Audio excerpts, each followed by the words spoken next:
GPM. Ta-da. So, brother, it's been a minute. Yes, yes. All right, now we can talk about your triumph now. So yeah, so actually, yeah, show the people, please. If you open up your May issue of URB magazine, we have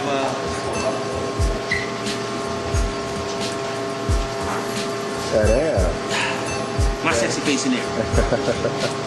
Shouts to URB, shouts to Josh Glazer, everybody in the mag. Big up the New York artists in there, Sky Zoo, Old Money, Urban Word, that's what's up. Repping up in Vancouver now. So yeah, that was the big secret that I had to wait, but it's official. It's lying. It's real. All right. So yeah. All right. Now, is there a number slot in there, or you just? How did you even make the top? Well, they would have put me number one, but they didn't want to mess everybody else up because Drake's in there, Asher Ross, and there's no slots. There's no slots. Okay. There's no slots. Okay. It's just the top 100. Basically, how URB works it for the past 15 years is they select who they feel are the 100 next up and coming artists. Okay. For that particular year. It's interesting too because some very good peoples of mine actually had that honor. Open Thought, I believe in 2006 or 7. Kid Lucky, along with them as well for Beatbox Entertainment, I think the following year. And you know, if you know anything about what's going on in underground New York City hip hop and music, then those names mean something to you because they're all over the world. They're international. So you got it right, Herb. But yeah, it's basically kind of just like a shout to some names you might know, some names you might not know. I mean, I'm sure like in terms of New York City hip hop, people know who Sky Zoo is. Sky Zoo, exactly, yeah. he's running things on the independent underground level. Yes, but it's also cool because there are people that know moi, but you might not know Higher Cut. So now you're going to get a chance to see that there's other things going on in New York City hip hop. So that's what's cool. Okay. Talk about your latest release. Wow. People Versus. Actually, I released in 2008, and it's been doing well, obviously. Herb found it, they picked it up, and it's doing what it do. You know, I came off tour with Rabbi Darkside from our T4R party in Brazil. We were pushing it over there, pushing it in Prague, and right now I'm actually working on a couple of other projects. Working on album number 2, and a couple of smaller little projects called Hits and Pieces. And that's basically going to be a collection of the producers from the People's Verses and rocking exclusively over their beats. Because I had like 10 producers on that album, and they're all so amazing. So kind of partnering with a few of them to basically come in and just give me kind of like 5 or 6 beats to get down on. And sort of like a little bit of snack before we get to the second album. Okay. When do you think the second album? 2010. Okay, all right. We're a little ways off. But it's going to be one producer. He is from the People's Verses, but I won't tell you who. But it's going to be crazy. We already started recording, got 2 tracks on it. It's done so far, and it's crazy. It's going to be dope. All right, tell me how you got started. I never knew how you actually got started in the whole thing. Wow. Okay. I mean, I know that's probably taking you years. Yeah. This might blow my spot for this whole like next 100. Oh my God. They're like new artists. If it's bad, then we'll edit it. No. Well, I mean, you know, I grew up in New Jersey. I grew up in a very small town called Patcom, New Jersey. Okay. And got my first taste of hip hop when I was about 11 years old, 12 years old, because my older cousin of mine, who's now since passed, he lived in Newark, and my grandparents did. So I spent my summers there, and pretty much every weekend or every other weekend there.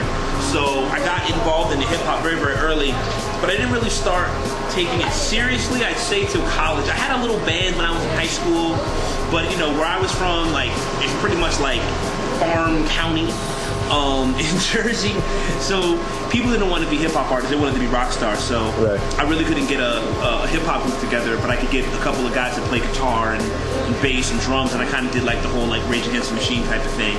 But yeah, I started in college. I started in college when I was going to school upstate New York, and just loved the music, man. It just felt like that was the way that I needed to express myself, and just kept it moving. There you are. Okay. Yeah. Right. What is your formula for writing, for what you write? What inspires you to write what you write? Oh man, pretty much life inspires me to write. I do a lot of reading. I watch a lot of movies.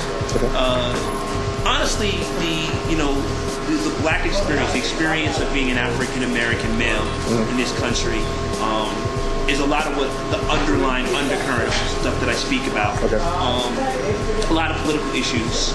I don't really do the party thing. I mean, like I did my partying back in the day. I don't really feel the need to put it all over wax like that. Right. I kind of feel like there's really important issues that need to be addressed. I'm not trying to bore you with an Encyclopedia Britannica at the same time, but it's more to speak. My influences are really what is kind of the catalyst. So people like De La Soul, Chuck D, Grand Nubians, Native Tongues movement, period. Okay. X-Clan Brother J. Those are the people that kind of have inspired me and that kind of have like real roots for what I've done. So that's kind of where a lot of my inspiration comes from. Just looking at what's going on in society today and the things that I feel need to have light shown on them, I try to do that when I can. So that's really what it is. And also my own personal experience, what I'm dealing with as a young black man trying to make it in this country, and a teacher, and a person that really wants to see a better society than what we have right now. Okay. Do you think that there is? I know there's a need for conscientious anything in music, but do you think and hope that it would be? That's what we're looking for. It would be more axed by the audience instead of the artist giving it to the people and then the people accepting it. Well, as the interesting thing about art is that art really, my belief personally, is about your experience. Art is actually a very selfish act. The entertainer is someone who asks the audience what they want. The artist literally feels and expresses those feelings. That's what art means to me. So, with all due respect to the audience, I'm not asking the audience for what I feel. I'm telling the audience what I feel. And if they connect with that, then we keep it moving.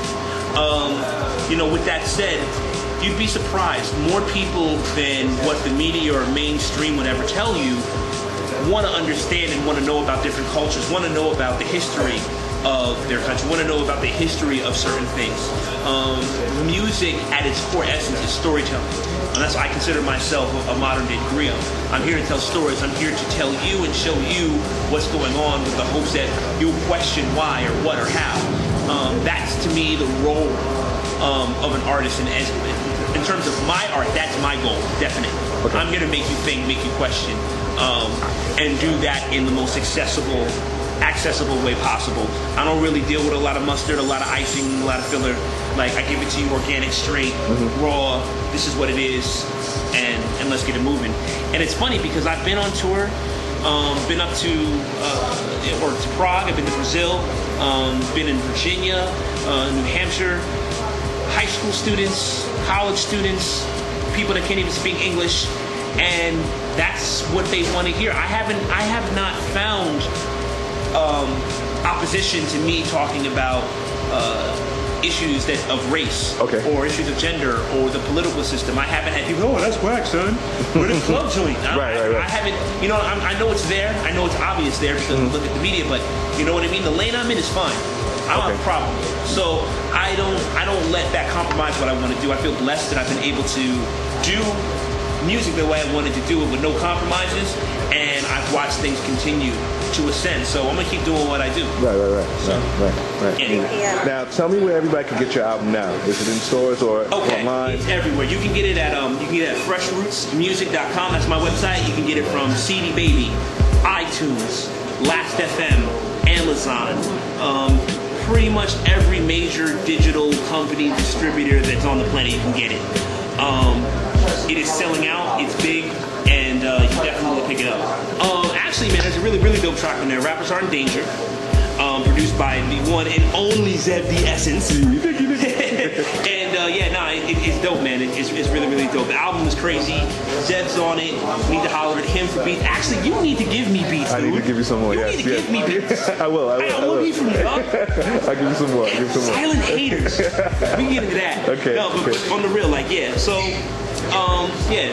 dope music.